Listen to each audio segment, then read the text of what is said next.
I always go on and on and on and on and on and on ad nauseum about being as one with nature and being all Laura Ashley and patchouli oil and henna tattoos and all tree huggy and all that kind of thing. And I am. That's what I am. I'm an insufferable old hippie with a bald head and way too many laughter lines. But laughter lines are a good thing, so I can live with that one. But that hasn't become me without a certain amount of input. We all need a bit of input into who we are, because we are who we are. We are who we always were. We are who we always will be from birth onwards. Basically, at the core, we are who we are. We can't really change that. All we can do is download add-ons, just like on a program on a computer. And that's what life seems to be nowadays, doesn't it? Us as a core, us as a basic us, just adding bits of things all the time. Most of the time without deleting anything, which just means we live very, very cluttered lives. Some of us are destined for greatness, some of us are just destined for mediocrity, and there's nothing wrong with both of them. Great people were born great and always will be great. Great people like Winston Churchill, Jack Kerouac, Dr. Christian Barnard, Eric Haraldson, or Eric Bloodaxe, the last Viking king of York, Boudica, and last but not least, Earhart, last great West Saxon king, Earhart the Great, or Alfred the Great as we know him now. Alfred the Great, burner of cakes. All these were great and great from birth, destined for greatness. But that doesn't matter. Even if you're mediocre, even if you live an humdrum life, you still have to put a little bit of effort into being who you are. You can't just drift. There will always be something in your makeup that will be crafting who you are. It may be just your love of music, it may be your love of art, it may be your love of the countryside, it may be your love of cakes, it may be your love of fighting, it may be your love of stealing, it may be your love of getting in an aeroplane and flying, it may be your love of getting in a skyrocket and going to the moon. But all these little things, all the loves and hates and foibles go to make up us as we are. I am me because of all the little millions of computer add-ons that I've downloaded over the years and ended up being me. But all those great people, like I say, they had to put in input to be who they are, to reach greatness. Robert Falcon Scott didn't become Robert Falcon Scott, didn't become Scott of the Antarctic just by bimbling through life, but like the rest of us, Scott of the Antarctic, Boudica, Alfred, all the rest of them, they got up in the morning, went to the toilet, scratched their arse and wondered what they were going to do that day. Does that make us all great? I think it might do, actually. We are all great in our own little way, in our own little bubble, in our own little life, in our own little interactions with the world around us. We've all got the potential to be great, should I say. We have all got the potential to be great. And you don't have to be great on a global scale to be great. You just have to be great on a personal scale. I don't think I'm great, because I think to say you are great would be very, very conceited. It's for other people to say you're great. It's for other people to say you're mediocre. It's for other people to say you're a complete waste of time.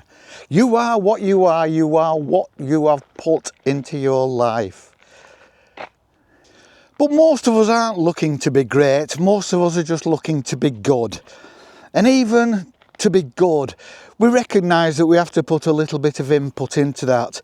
Because when we put that input in, other people judge us on whether we're good or not, but we can at least have an indication ourselves. We can at least look in the mirror and be happy and be satisfied of who we are and who we've become. When we look in a mirror, we see all our faults. And if you look at those faults and think, okay, but the good outweighs the bad, then that's fine, that's okay. In my opinion, you're a good person. If I met you, I would be able to see these things because I am the mirror that you will be looking at. And I'd see this and I'd think, they're a good person. And if you weren't, I'd think, they're an arsehole. But let's just scratch the surface.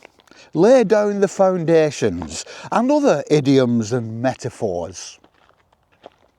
Don't just expect the slow peacefulness of thought to overtake a busy mind.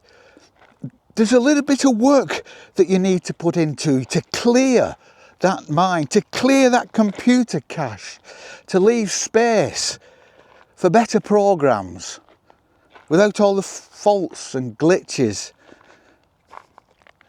Search out environments like this, environments that bring you joy and are actually the antithesis of the environments that give you a busy mind, that bring you stress. We all know this, and I've said this many times.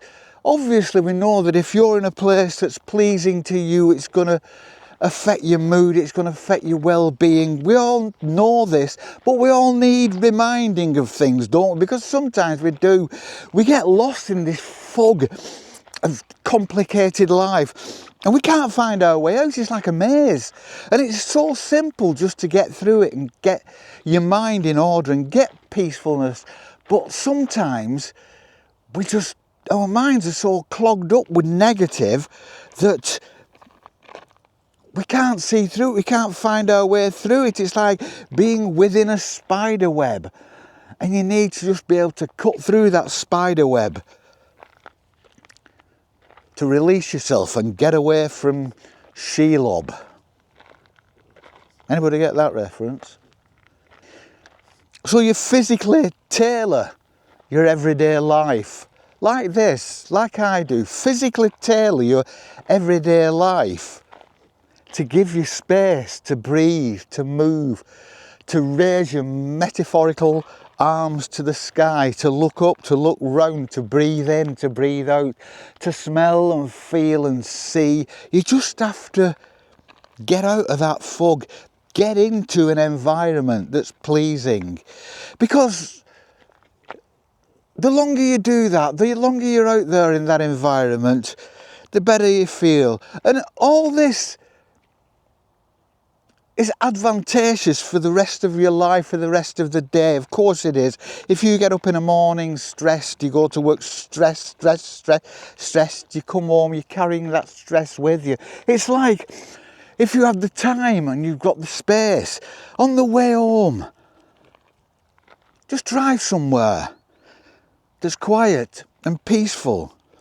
Just get out of the car and look round and breathe it in, the quiet. Just come to somewhere like this. If you've got somewhere like this you can park up on the way home, just get out. Or just sit in the car and look through the window.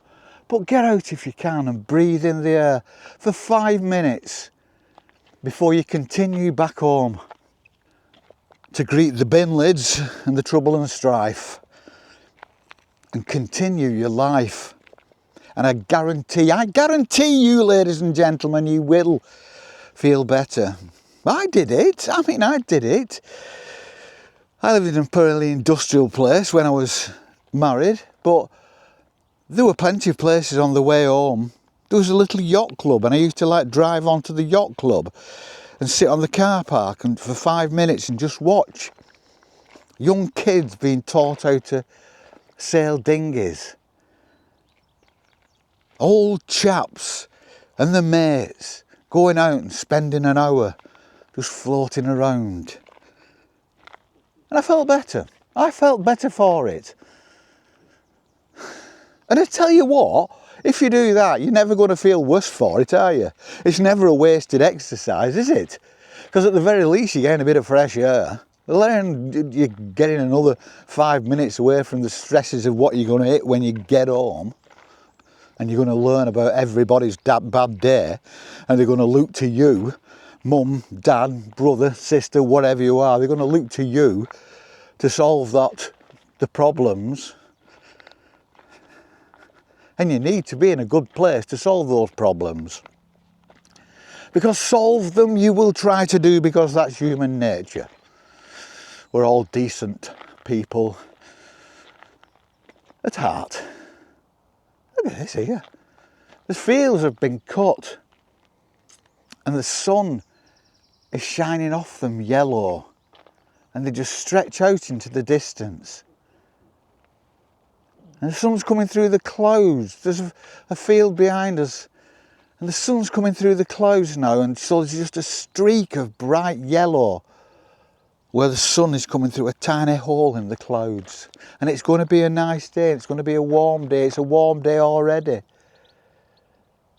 So be aware of the tangible things around you.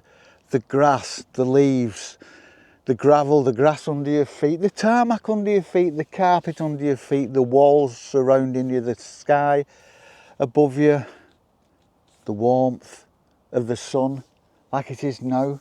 It's about 8:30 in the morning and it's going to be a very, very hot day, I can tell. And just be aware of those things, because whatever those things are, they make up the environment that you're in. The environment I'm in now, with the grass and the leaves and the smell and the quiet, the stillness. There's not a sound. Is a lot different from the environment of an office and a city centre and a town centre and a home where you're having to do your jobs and your chores, and it's all a lot different, and you've got to kind of separate the two if you're going to make the most out of a slow and peaceful life, or just a moment of peacefulness in your day, in your life. You're going to have to separate the two environments. You've got the environment of work, life, home. You've got the environment of that moment of peace when you can be on your own. And this is it. And it's fantastic. And I'm loving it, and Molly's loving it. And it's warm, and it's so still. I can't get over how still it is.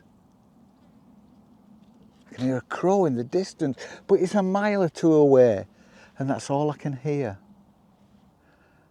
And I am being all Laura Ashley and patchouli oil and henna tattoos and tree huggy and all that shit.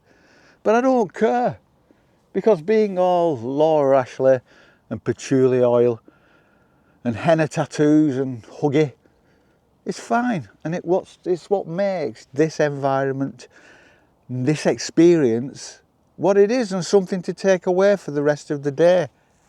I can look back at the rest of the day, no matter how the day goes. I know that I will have had a couple of hours out here in peace.